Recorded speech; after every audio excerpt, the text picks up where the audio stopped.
Have you ever seen such a mess? I mean, look at it. Unbelievable.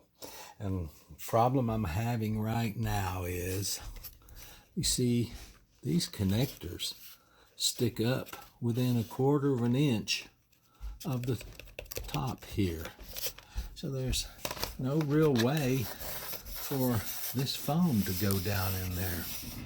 So I'm going to have to dig some of this foam out somehow, some way. But boy, is that a glom of wiring garbage. Big time bummer. I can't get the motor to start up, but as you can see, there's PWM signals out of the flight controller. And if I convert over to a servo tester, the motor runs fine. So there's, in my opinion, something a little wrong inside the flight controller.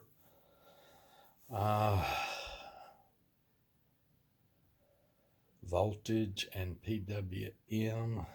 Boy, seems like ground or something's not right in the flight controller. I'm going to have to dig it out of there and open it up again, I'm afraid. Bummer.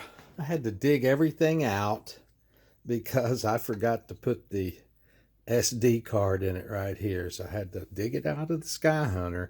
And while I was putting it back in, looky there, that came unsorted from the BEC board. I've got to go open it all up and go back in there. Bummer, bummer, bummer. Well, there's your problem right there. That looks like a cold solder joint to me. That's why it broke. I hate soldering this stuff up. I don't mind the pins, but I especially hate these little wires right here, and I hate these big wires. Got to get a hotter soldering iron. Well, the only redeeming factor about fixing this was I just had to take the screws off the bottom and take these 2 bottom boards apart. Didn't even have to open up the 2 center boards. That's where that RSI pin is hiding in between these 2 boards. So this time I'm going to do exactly like I did the last time. Pull on it and try to break it before I close it up. Well, there it is back in. Boy, I pulled and tugged on the wires to try to break them loose from the solder joints, but they wouldn't. But of course, I did that the first time I soldered it up. We'll see what happens this time. I had to tear it all out again so I could lower that equipment tray down in there so I can get the wires and this foam right here inside the fuselage. So I'm going to have to fix that tray there somehow and go at it again. Whew, boy, what a mess. What a mess. So now I've moved that tray down and I have enough room for everything now. I have quite a bit of room. There's what, almost 2 inches now, 1.5 inches anyway. Plenty of room. But one of the things I also had to do was reverse the flight controller.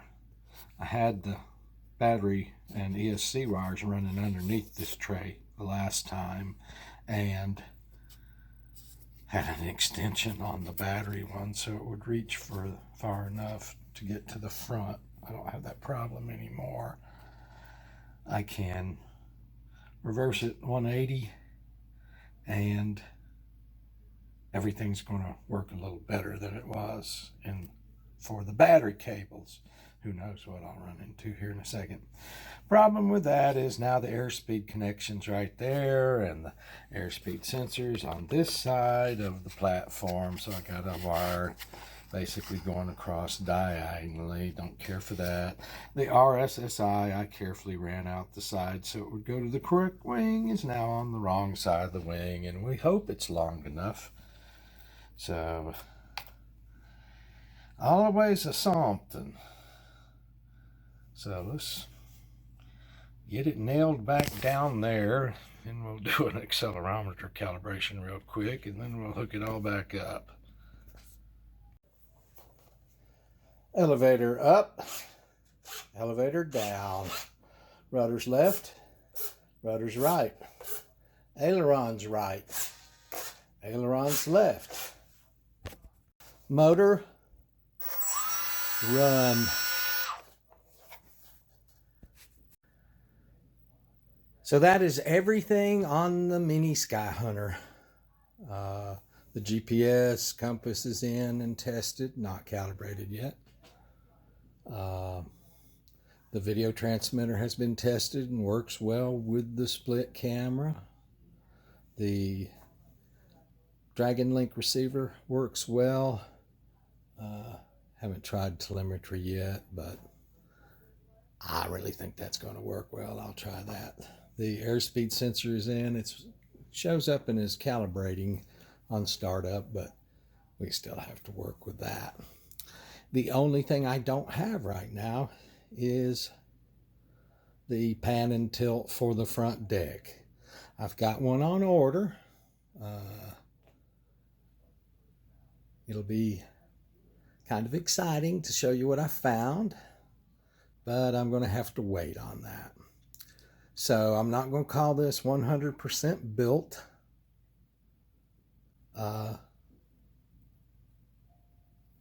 99%, 98%, close.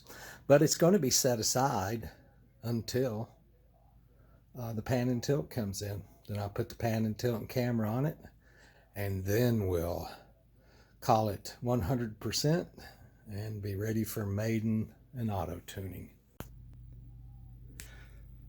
The mini Skyhunter is racked up below the Nano Skyhunter. Nano, mini, and the regular Skyhunter should be down there, but it's a little bit too big. So it works there perfectly. Now there's a big hole over here. That just don't feel right. But there's 4 more airplanes to build. 2 mini Talons, another Skyhunter, and a Caprahina 2. I think I'll do the Caprahina 2 next. Leave the other ones for possible spare parts. Thanks, guys.